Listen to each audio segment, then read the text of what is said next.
Bienvenue sur Horizon News, votre chaîne 100% dédiée à l'actualité africaine. Vous informer vite, bien et sans détour, c'est notre promesse. Ce jeudi, Emmanuel Macron lance une tournée africaine offensive. Île Maurice, Afrique du Sud, Gabon. Alors que la France perd pied au Sahel et voit la Chine, la Russie et la Turquie rafler les marchés, Paris tente le tout pour le tout. Nouveau partenariat ou simple opération de sauvetage économique et d'image? Les discours gagnant-gagnant convaincront-ils encore l'Afrique quand l'opinion publique reste bruyante? Analyse décapante, sans langue de bois, juste après. Si vous voulez comprendre ce qui se joue vraiment pour le continent, abonnez-vous à Horizon News, activez la cloche, aimez et partagez massivement. On ne vous laissera rien passer. Restez avec nous. Bonsoir, merci de nous rejoindre pour Décryptage. Emmanuel Macron a entamé ce jeudi 20 novembre une tournée africaine de 5 jours en débutant par l'île Maurice, première étape d'un déplacement diplomatique qui se veut offensif dans un contexte de recul de l'influence française sur le continent africain. Le président français se rendra en Afrique du Sud ensuite afin de participer au sommet du G20 annoncé pour ce week-end à Johannesburg. Mamadou Diouf, bonsoir et bienvenue. Merci. Bonsoir Charlotte. Emmanuel Macron donc, a entamé sa visite africaine par l'île Maurice comme première étape. Oui, c'est la première étape de la visite du président français sur une partie du continent africain. L'île Maurice, puisque c'est un pays qu'on a tendance à oublier parce qu'il est tout petit, avec presque 1,2 million habitants, mais un pays quand même qui, sur le plan économique, a su sortir de la culture de la canne à sucre qui était sa particularité pour aller se développer sur la base du tourisme, un certain nombre d'aspects industriels. Et la France joue un rôle dans cette industrialisation au niveau de l'île Maurice.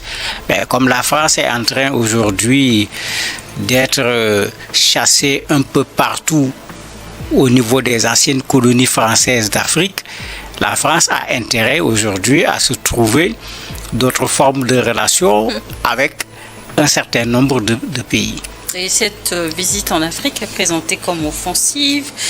Qu'est-ce que cela signifie concrètement en termes diplomatiques? Ça signifie plusieurs choses. La première chose, c'est comme si pour une fois la France a tiré les leçons. Quand je dis tirer les leçons, la France a compris qu'il n'y a plus de précaré français en Afrique. Puisque pendant longtemps, il y avait une assurance de la France sur le fait qu'il y avait un précaré. La France était privilégiée par rapport aux autres. Aujourd'hui, quand vous allez dans un certain nombre de pays où les Français n'ont pas été chassés, même de façon brutale, la France n'est pas le premier partenaire économique de ces pays. Donc concrètement, avec l'arrivée de la Russie, avec l'arrivée de la Chine, de la Turquie, etc., la France est en train de perdre pied au niveau de ce qui l'intéressait le plus sur le continent africain. La deuxième chose, la France n'est pas encore totalement sortie d'une période difficile. Avec le Mali d'abord, le Burkina ensuite, le Niger après, mais il ne faut pas qu'on l'oublie, Madagascar. C'est vrai que le cas Madagascar est un peu plus discret, mais Madagascar, c'est des gens également qui étaient en lien avec la France et on a vu l'action de la France pour permettre au président Ange Rajoel de pouvoir quitter le pays.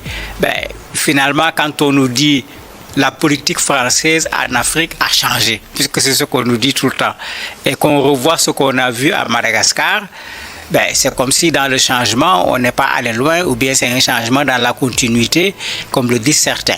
Donc en fait, la France est en train de regarder tous ces éléments et quand vous regardez, de plus en plus, quand le président français vient en Afrique, il ne visite plus que des pays francophones.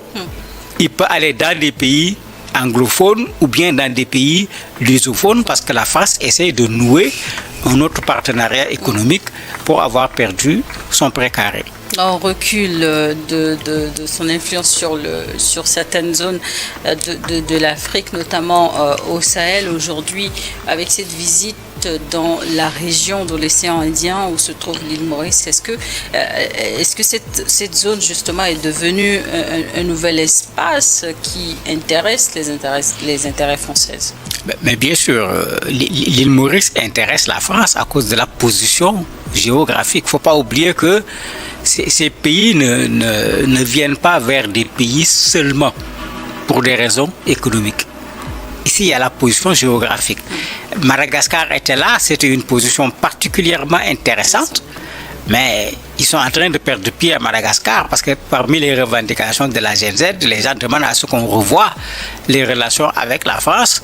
Et puisque la France a fait échapper l'ancien président, allez-y faire un sondage à Madagascar pour savoir qu'est-ce que les gens pensent véritablement de la France. Donc, ce n'est pas l'aspect économique seulement, il y a cet aspect géopolitique, cet aspect positionnement, y compris sur le plan militaire.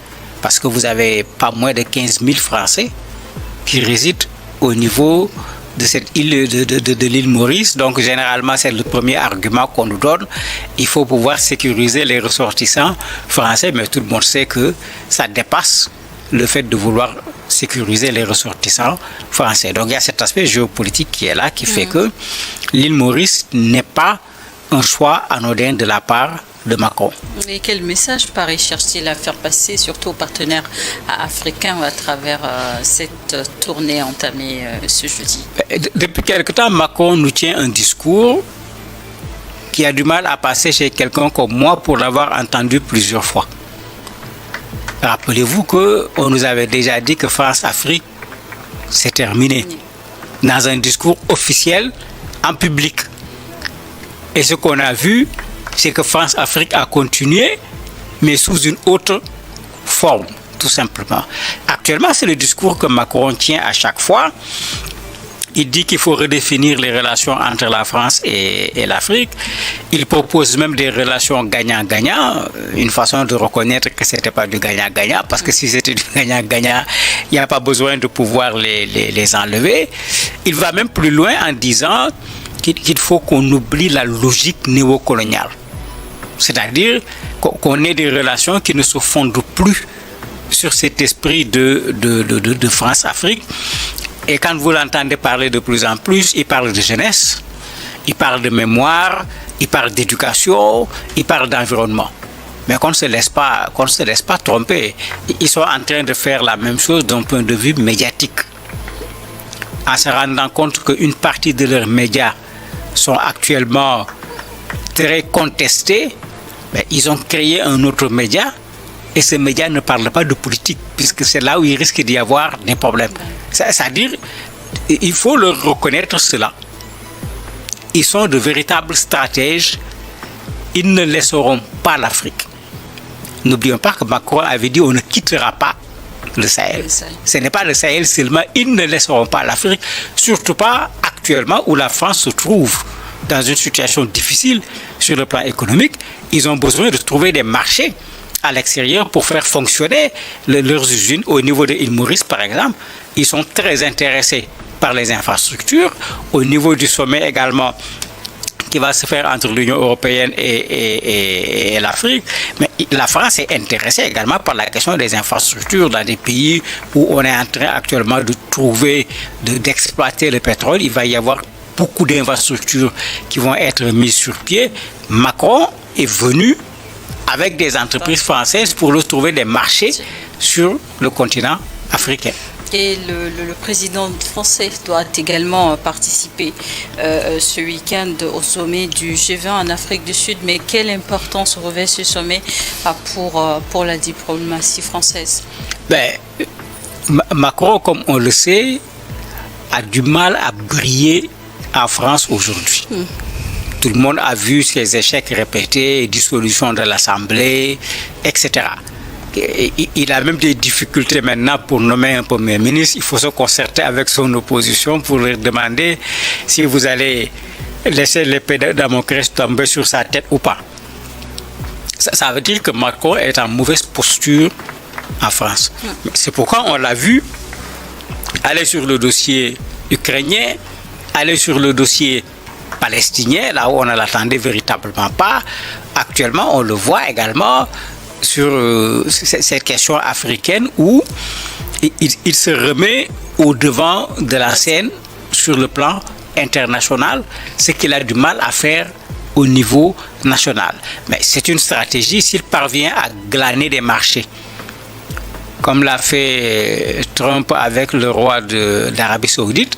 Mais s'il revient en France avec autant de marchés, vous allez voir, les Français ont beau ne pas être d'accord avec Macron, s'il leur apporte autant de milliards d'euros sous forme de marchés qui vont relancer l'économie française, sa cote va remonter à coup sûr. Emmanuel Macron entame une tournée africaine de 5 jours présentée comme offensive. Premier arrêt, l'île Maurice, un choix stratégique pour sa position dans l'océan Indien et ses 15 000 ressortissants français. Face au recul de l'influence française au Sahel, Mali, Burkina, Niger et à la concurrence accrue, Russie, Turquie, Inde, la France n'est plus le partenaire privilégié dans nombre d'ex-colonies. Paris diversifie donc ses relations et cible désormais des pays anglophones ou lusophones. Objectif affiché, partenariat gagnant-gagnant, jeunesse, éducation, environnement. Objectif réel, contrat pour les entreprises françaises dans les infrastructures, l'énergie et les ressources, surtout au Gabon, post-transition, et lors du G20 à Johannesburg. Reste la question clé. Cette opération pragmatique et économique parviendra-t-elle à effacer, aux yeux des opinions africaines, l'image d'une relation encore déséquilibrée? On en parle juste après. Et nous le savons, Mamadou Diouf, l'Afrique du Sud est un acteur majeur du BRICS. Et cette dimension, est-ce que ça ne changera pas la portée de cette présence d'Emmanuel Macron à Johannesburg? Pas du tout, parce que on est en face de plusieurs organisations. La France est en Afrique du Sud pas à cause des BRICS, mais à cause du G20. Et l'Afrique du Sud est membre du G20. En fait, on a ce problème actuellement avec plusieurs organisations qui s'installent, avec des gens qui sont membres de part et d'autre. On a eu le cas de la Turquie. En même temps, les BRICS sont présentés comme le nouvel axe stratégique en termes sur le plan économique. Ça ne change rien parce que ce qui guide les gens, c'est l'intérêt. Je disais qu'on a la Turquie avec l'OTAN et qui ne suit pas toutes les directives de l'OTAN. Pas du tout. On a également nos pays africains. On est là en train de mettre en place un marché continental. Mais vous avez certains pays africains qui sont membres des BRICS. Est-ce que c'est les BRICS qu'il fallait favoriser ou bien c'est le marché africain qu'il fallait favoriser? En fait, les gens regardent là où se trouvent leurs intérêts et ils y vont. La France, si vous regardez bien Macron, il tient à être partout où on peut parler de lui et de la France. Vous vous rappelez la remarque de Trump qui disait que cette fois-ci, il est plutôt calme quelque part. En fait, ça se sent que ce monsieur a ce besoin de se présenter pour que dans son propre pays, qu'on se rappelle que c'est lui le président de la République. Donc il y a cet enjeu également qui est là pour lui, mais il y a l'enjeu économique qui est là, c'est le G20, la France est membre du G20, la présence de la France au niveau du G20 ne pose aucun problème. La France n'est pas contre également le multilatéralisme que défend l'Afrique du Sud, c'est plutôt Trump qui n'est pas favorable à ce multilatéralisme. Et là, le président Emmanuel Macron est également annoncé au Gabon dans un contexte où le pays sort d'une transition après un coup d'État. Mais que peut espérer la France dans un tel contexte? Mais le bénéfice reste le même. L'espace d'influence, mais l'espace économique. Le Gabon est à construire. Le président a annoncé beaucoup de chantiers, mais les entreprises françaises vont être intéressées par ces chantiers. Et rappelez-vous qu'il y a eu coup d'État au Gabon. Mais quelle a été l'attitude de la France par rapport à ce coup d'État? Pour ceux qui n'ont pas oublié tout ça, on n'est pas surpris de le voir aller au Gabon rendre visite au président Oligui, puisque le Gabon intéresse la France par le bois, par le pétrole, par d'autres ressources, mais également par le fait que si le président veut se lancer dans de la reconstruction, malheureusement, souvent dans nos pays, on n'a pas permis à nos entreprises de pouvoir prendre des marchés et de prendre une certaine dimension. On est obligé de faire appel à l'extérieur et regardez qui accompagne Macron, vous allez voir qu'il y a des gens qui sont prêts à aller faire de la construction au Gabon. Et au regard des autres, peut-on dire que cette tournée est une tentative de réinitialisation des relations entre la France et l'Afrique? Non, c'est clairement dit par l'Élysée.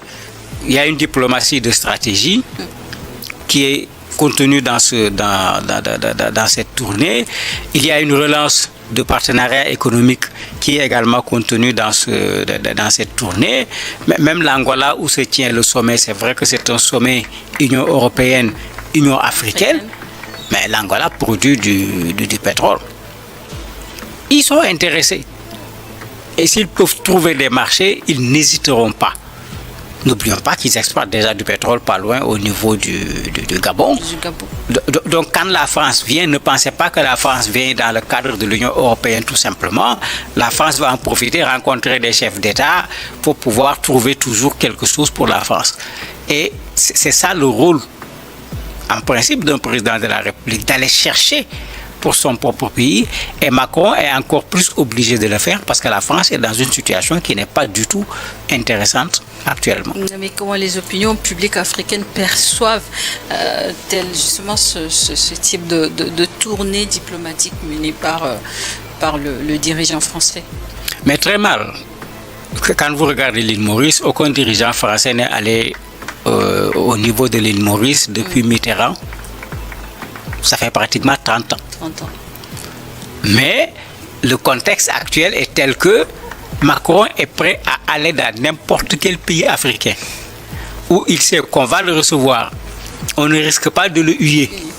On ne va pas tenir un discours qui lui sera défavorable, à la France, parce que la France est en train de vouloir prendre sa part sur ce continent en concurrence cette fois-ci avec la Russie, la Chine, l'Inde, etc. Il y a cet aspect qu'il ne faut jamais perdre de vue. Ils ne sont pas là seulement pour les beaux yeux de quelqu'un.